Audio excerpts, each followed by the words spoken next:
বিয়ের পর বরের সঙ্গে প্রথম বিয়ে বাড়ি গেছি, তাই সাজটাও মনের মতো না সাজলে হয় বলো। তাও আবার আমাদের দুজনেরই খুব কাছের বন্ধু আর বান্ধবীর বিয়ে। আমার আর অভিরও প্রথম দেখা কিন্তু ওদের থ্রুই হয়েছিল। আবার আমাদেরও এই বছরই বিয়ে হয়েছে, ওদেরও এই বছরই বিয়ে। তো মজাটা কিন্তু আরও বেশি আমাদের। আর মাঝখানে না আমি কোনো ক্লিপ নিতে পারিনি আমার ফোনে স্টোরেজ প্রবলেমের জন্য, তাই খেতে বসে একেবারে বান্ধবীর ফোন থেকে নিলাম। আর এই দিকে আমরা চারজন বসেছি আর ওদিকে আমার বর। তো চলো এবার খেয়ে নিই। কি আছে ঝোলায়? চাল পড়ে গেছে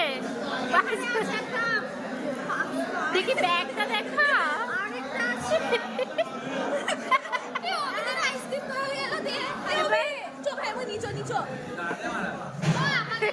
তো এই তো এদিকে বিয়ে শুরু হয়ে গেল, আবারও একটা ভালোবাসা পূর্ণতা পেল। তারপরে আমরা বাসর রাত জাগলাম, অনেক মজা করেছি। তো ভিডিওটা ভালো লাগলে লাইক করো, বাই।